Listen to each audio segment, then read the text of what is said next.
L'Assemblée va maintenant... The Assembly will now hear an address by Her Excellency Maia Sandu, President of the Republic of Moldova. I request that protocol accompany Her Excellency.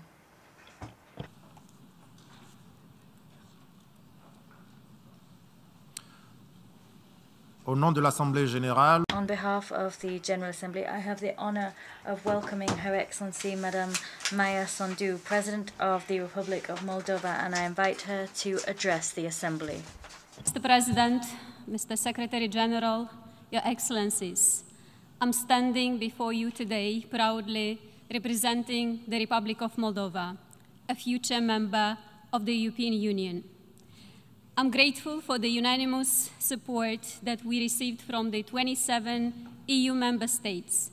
Thank you for your recognition and vote of trust in our love for freedom, dynamic democracy, and commitment to the rule of law. A successful peace project, the European Union, through cooperation and integration, was forged to stop the cycle of wars that tormented our continent for centuries. This is another watershed moment in our history, and the EU has to do it again. By applying to join the European Union, we want the world to know we choose democracy over autocracy, liberty over oppression, peace over war, and prosperity over poverty. The EU candidate status gives us hope, a clear sense of direction, a unifying goal, an anchor, and a strong sense of belonging to the free world. Ladies and gentlemen, 1 year ago, no one of us here would have imagined a major war in Europe. Russia's unprovoked war against another sovereign state, Ukraine, has shaken the world to the core, has put to test the fundamental principles of the UN, has shattered global security, triggered a European energy crisis, global food shortages, and an economic downturn. 7 months of bombings have killed thousands of innocent people and pushed millions of Ukrainians to flee their homes. This war is not just an attack on our neighbor and friend, Ukraine. It is an attack on the rules-based international order. It is an attack on nuclear safety. It is an attack on food supplies to countries in the Middle East and Africa. It is an attack on this very institution where we find in ourselves today. We firmly condemn the war against Ukraine, as well as the recently announced additional mobilization of troops by Russia. We firmly stand with Ukraine and support its independence, sovereignty, and territorial integrity within its internationally recognized borders.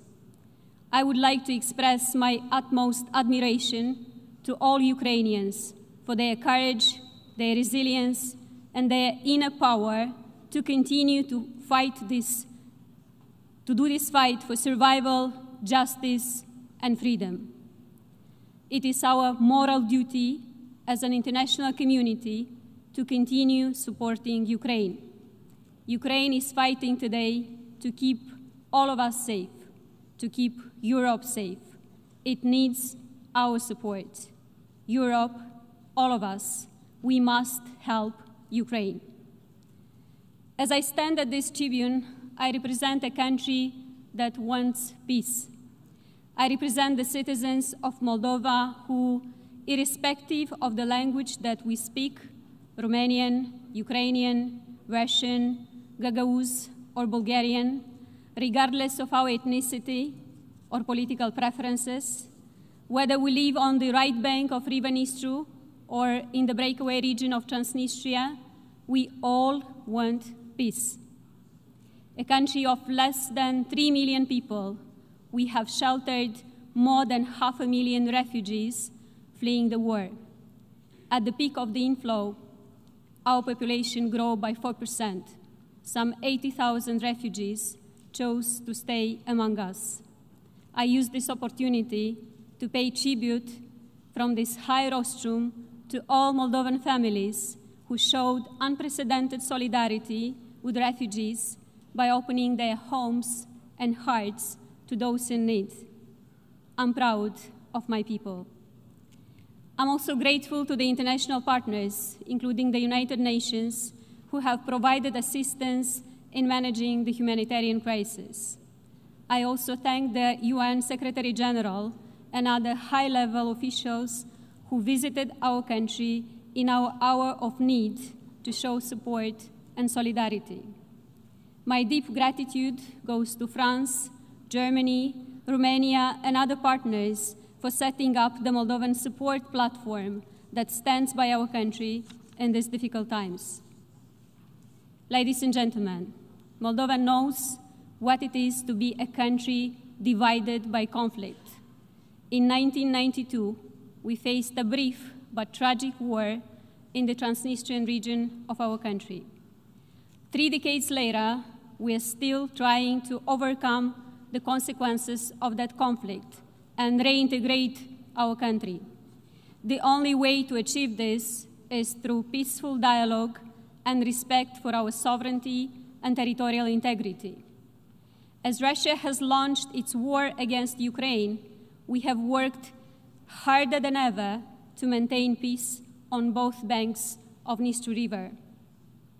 We have done our best to ensure that all citizens of Moldova, including those residing in the breakaway region, continue to enjoy peace.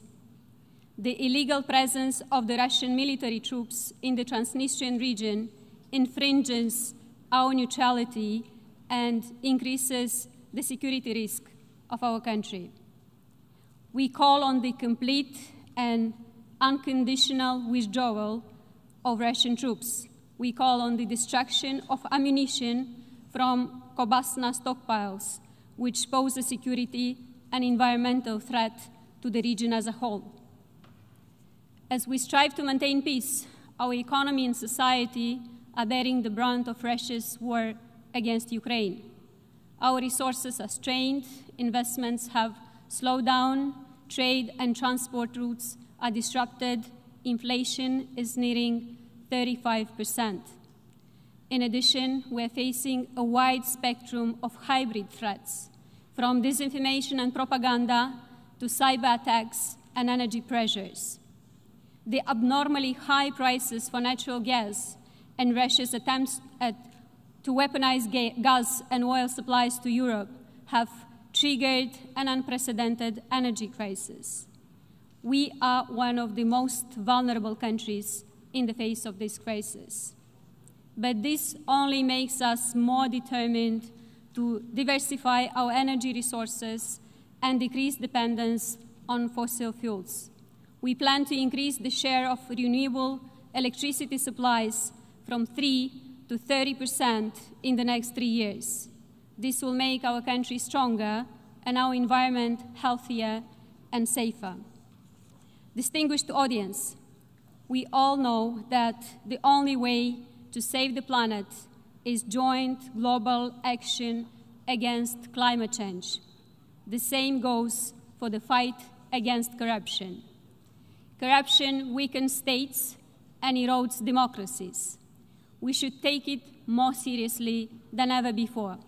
We need clear international mechanisms to stop the flow of dirty money. We need better instruments for asset recovery and restitution. We need better information exchanges between law enforcement and anti-fraud authorities in different countries. And we need to set up international sanction regimes against corruption. Ladies and gentlemen, despite all challenges, Moldova is pressing ahead with our reform agenda. We are building a stronger and more democratic state. Last year, Moldova improved 49 positions in the Press Freedom Index, ranking 40th in the world. Justice reform and the fight against corruption is at the core of our transformation. We are working hard to become a better place for investors to create jobs, boost the economy, and bring greater prosperity to our people. We are investing in connectivity with Europe, and we are trying to bring our country closer to European standards. We're building roads and bridges, hospitals, and a more modern education system. We are building stronger institutions that will benefit the citizens of Moldova. We are focused, persistent, and relentless.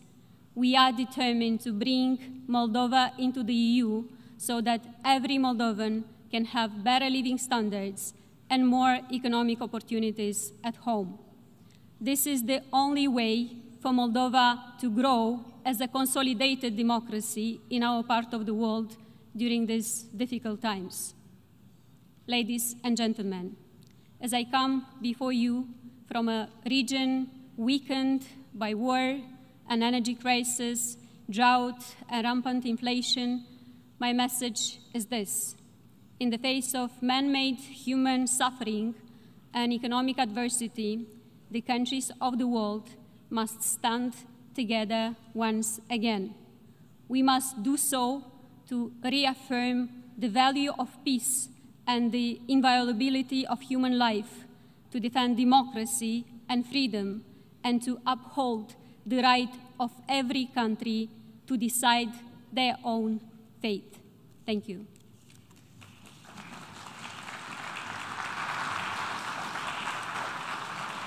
Au nom de l'Assemblée Générale.